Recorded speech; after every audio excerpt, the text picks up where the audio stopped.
Hello नमस्कार दोस्तों and good morning to all of you. कैसे हैं आप लोग? तो चलिए फिर शुरू करते हैं 30 अक्टूबर 2025 के करंट अफेयर। तो सबसे पहली न्यूज़ और सबसे पहली करंट अफेयर है दोस्तों, कफाला सिस्टम। ये अभी हाल फिलहाल में न्यूज़ में क्यों है दोस्तों पता है? जो सऊदी अरबिया जो कि एक गल्फ कंट्री है दोस्तों, उसने इसको एबॉलिश कर दिया। ठीक है, अब ये है क्या, क्यों एबॉलिश कर दिया, क्या दिक्कत हो रही थी इससे, ये सब हम लोग जानेंगे। जान लीजिए दोस्तों, जो कफाला सिस्टम के थ्रू मतलब लेबर्स को मतलब मेंटेन किया जाता था, जो भी गल्फ कंट्रीज होती थी ना जहाँ पे ऑयल निकाला जाता था, वहाँ पे मतलब इंफ्रास्ट्रक्चर या फिर बिल्डिंग डेवलपमेंट के लिए जो लेबर्स की जरूरत पड़ती थी उनको मैनेज करने के लिए ये सिस्टम का यूज़ किया जाता था। इसके तहत क्या करते थे दोस्तों ना, जितने भी लेबर आते थे, मतलब जैसे फॉरेन लेबर, चाहे इंडिया से हो, एशिया से हो या फिर अफ्रीका से हो, जो लेबर लाए जाते थे उनको क्या किया जाता था, किसी एक ऑनर के अंडर में डाल दिया था। जब उस ऑनर के अंडर में डाल दिए तो उस ऑनर की मर्जी के खिलाफ ना वो अपनी नौकरी चेंज कर सकते थे, ना ही मतलब आप समझ लीजिए कि मतलब अपने ही मतलब मन से कहीं जा सकते थे वापस। मतलब उनका जो पासपोर्ट था वो भी जब्त कर लेते थे वो लोग। ठीक है, उनके बिना अगर वो चाहें तो उनको मतलब सैलरी होल्ड कर सकते थे, उनको देश से निकाल सकते थे। वो मतलब एक तरह से समझ लीजिए, मतलब जो फोर्स्ड लेबर नहीं होता दोस्तों, जो बंधुआ मजदूरी होती है, सेम वैसा ही काम समझ लीजिए इसमें हो जाता था कफाला सिस्टम में। ठीक है, तो अभी क्या है ना, सऊदी अरेबिया ने जैसे कि ये फोकस करा इन फ्यूचर में, ठीक है, लेबर्स को आकर्षित करने के लिए और मतलब डेवलपमेंट के लिए, तो उसने मतलब अपनी रणनीति चेंज कर ली है। ठीक है, और ध्यान रखिए कफाला सिस्टम के थ्रू लेबर्स को सबसे ज़्यादा मतलब कोई मतलब रिक्रूट करता था तो ये सऊदी अरेबिया ही करता था। ठीक है, तो अभी इसने ये चेंज कर दिया, इस सिस्टम को हटा दिया। ठीक है, पर इसमें कुछ चेंजेस लाए हैं, मतलब अभी नया रूल अलग है। ठीक है, अब ये स्टार्ट कब हुआ था दोस्तों, ये समझ लीजिए उस समय जब मतलब ये लोग काफ़ी बूम किए थे ऑयल के फील्ड में, मतलब 1950s और 70s के समय में, जब मतलब काफ़ी ऑयल बूमिंग एक एरा होता था ना ये 1950 से 1970 के थ्रू में, कि उस समय एक एरा चल रहा था, बहुत ज़्यादा ऑयल का मतलब बूम हो रहा था उस समय। ठीक है, गल्फ रीजन्स में, तो उसी समय जो मतलब बहुत सारे लेबर्स का जब यहाँ पे इतना काम स्टार्ट हो गया तो वही इंफ्रास्ट्रक्चर डेवलप करने के लिए बहुत सारे लेबर्स की जरूरत पड़ी। जब लेबर्स का इन्फ्लक्स स्टार्ट हुआ तो इन्हीं को मैनेज करने के लिए और रेगुलेट करने के लिए ये सिस्टम को लाया गया था इन सारी कंट्रीज के थ्रू।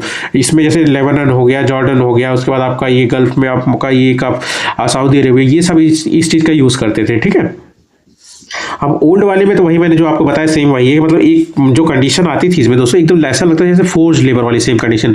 और अगर मॉडर्न टर्म में अगर आप चाहोगे तो उसको कहा जाएगा स्लेवरी मतलब समझ ना।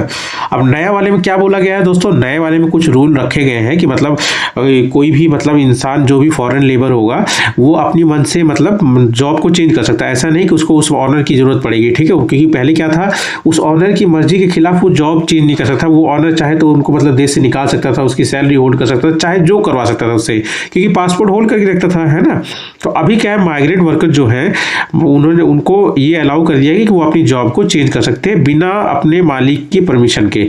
ठीक है, जरूरी नहीं है, सर्टेन कंडीशन में चेंज कर सकते हैं। ठीक है, उसके बाद अगर ये एग्जिट वीजा चाहे, मतलब निकलना चाहे देश से, तो निकल सकते हैं इंडिपेंडेंटली। मतलब इसके लिए कोई जरूरत नहीं है कि मतलब वो ऑनर से पूछे। ठीक है, ऐसे कुछ और भी रूल्स चेंज किए, पर ये कुछ दो मेन है कि मतलब जा सकते हैं और चेंज कर सकते हैं जॉब को। ठीक है, उसके बाद सेकंड न्यूज़ और सेकंड करंट अफेयर दोस्तों अभी हाल फिलहाल में क्या है, ये बहुत इंपॉर्टेंट है। क्योंकि दोस्तों हमारी जो एक सीएपीएफ फोर्स है ना, सेंट्रल आर्म पुलिस फोर्स, जिसे बोलते हैं हम लोग पैरामिलिट्री फोर्स बोलते हैं ना, उसमें क्या है दोस्तों ना कि उसने जो है एक ट्राइब है, ओला ट्राइब, इस ट्राइब की जो महिलाएं हैं इनको एम्पावर करने के लिए, इनको प्रमोट करने के लिए, इनके मतलब जीवन यापन करने के लिए, मतलब लिवलीहुड को बढ़ाने के लिए, मतलब कुछ जीवन यापन के लिए कुछ सोर्स मिले, तो इन्होंने क्या किया ना, इन महिलाओं में मतलब जो सिलाई की मशीन होती है ना, सिविंग मशीन, उसको बांटा है ताकि ये एम्पावर हो सके, अपने पैरों पे खड़े हो सके, है ना, इस टाइप का कुछ काम कर सके।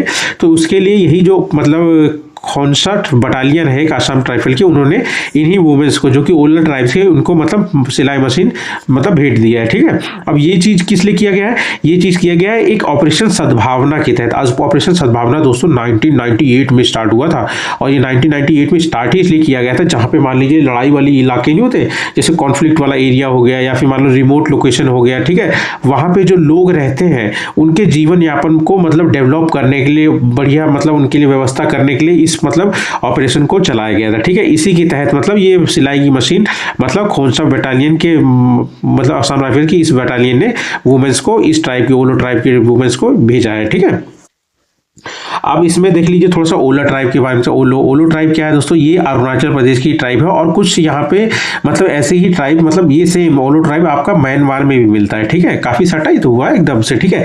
इन्हीं को दोस्तों ओलो नागा भी कहा जाता है और लाजू नागा भी कहा जाता है, ठीक है। इनका एक बहुत ही फेमस फेस्टिवल है दोस्तों जिसको बोलता है वुरांग फेस्टिवल। इसमें क्या फेमस है एक्चुअली, क्या है इनकी मान्यता है कि इनको जो खेती बाड़ी आती है ना, ये इनको एक पक्षी ने सिखाया। वो पक्षी कौन सा, हॉर्नबिल फेस्टिवल, ठीक है। इसी को सेलिब्रेट करते हैं लोग इस फेस्टिवल में, वुरांग फेस्टिवल। ये मार्च से अप्रैल के बीच में मनाया जाता है, ठीक है। अब थोड़ा सा हम लोग जान लेते हैं असम राइफल्स के बारे में। असम राइफल एक सीएपीएफ फोर्स मतलब सेंट्रल आर्म पुलिस फोर्स है, मतलब पैरामिलिट्री फोर्स, मतलब जो मिलिट्रीज जो आर्मीज होती है उनकी मतलब मदद करने के लिए होती है। 1835 में इसको बनाया गया था, ठीक है। बॉर्डर सिक्योरिटी कहाँ पे, नॉर्थ ईस्टर्न इंडियन स्टेट है ना, उनकी बॉर्डर्स को सिक्योर करने के लिए, ठीक है, इसको लाया गया था, ठीक है। और इसका हेडक्वार्टर शिलोंग में, ध्यान रखिएगा दोस्तों, मेघालय के शिलोंग में असम राइफल्स का हेडक्वार्टर है और ये मिनिस्ट्री ऑफ होम अफेयर्स के अंडर में आती है, ठीक है। उसके बाद थर्ड न्यूज और थर्ड करंट अफेयर क्या है दोस्तों, ये है आपका त्रिशूल। त्रिशूल क्या है दोस्तों, ये एक ट्राई सर्विस एक्सरसाइज है, ठीक है। त्रिशूल एक्सरसाइज आप समझ लीजिए, सबसे अच्छा है ना, एक्सरसाइज 2025 आप समझ लीजिए, ठीक है। ये त्रिशूल एक्सरसाइज है दोस्तों, ये ट्राई सर्विस मतलब इंडिया आर्मी, नेवी और एयरफोर्स तीनों फोर्सेस मिलके इसमें मतलब एक्सरसाइज करती हैं। मतलब इन फ्यूचर कोई भी मतलब अगर बैटल हुआ दुश्मन से बचने के लिए तो मतलब प्रिपरेशन जो होती है वही चीज़ किया जाता है इसमें। तो मतलब तीनों सर्विसेज मतलब एक साथ जुट के मतलब इस एक्सरसाइज को परफॉर्म करते हैं, ठीक है। 2025 में ये कहाँ हो रहा है तो समझ लीजिए इंडिया का जो वेस्टर्न बॉर्डर है वो भी मतलब जो गुजरात और राजस्थान का जो बॉर्डर है वहाँ पे ये परफॉर्म किया जा रहा है, ठीक है। और इसी के लिए गवर्नमेंट ने ना नोटैम इशू किया। नोटैम क्या होता है दोस्तों ना, नोटैम एक्चुअली क्या है, जैसे कि इमरजेंसी में जो मतलब पायलट्स होते हैं ना, उनको एक इमरजेंसी कंडीशन अपडेट करने के लिए, रूट के बारे में या फिर कोई और खतरा है तो उसके बारे में अपडेट करने के लिए इसको जारी किया जाता है। तो इसीलिए 30 अक्टूबर से 10 नवंबर तक मतलब उस एरिया में जहाँ पे एक्सरसाइज करेंगे उसको नो फ्लाई जोन घोषित कर दिया गया है नोटैम के थ्रू, ठीक है। मतलब इसका फुल फॉर्म ही है नोटिस टू एयरमैन, ताकि मतलब सफलतापूर्वक ये एक्सरसाइज किया जा सके ताकि कोई दिक्कत ना आए, ठीक है दोस्तों। अरे सॉरी, ये दोस्तों हिल गया था कैमरा, सॉरी। उसके बाद आता है दोस्तों आपका फोर्थ न्यूज और फोर्थ करंट अफेयर। ये क्या है दोस्तों, ये एक्चुअली क्या है दोस्तों, एक प्राइज की बात कर रहे हैं, ठीक है। ये प्राइज क्या है दोस्तों, इसका नाम है साखरो प्राइज 2025। ये एक्चुअली दिया ही इसलिए जाता है जैसे कोई आदमी अपने जान पे खेल के या फिर मतलब पूरा डेडिकेट होके मतलब अपना जीवन पूरा लगा देना उस चीज़ में, किसी के ह्यूमन राइट्स को बचाने के लिए या फिर मतलब किसी के क्या बोलते हैं जो फ्रीडम ऑफ थॉट्स को बचाने के लिए, ठीक है।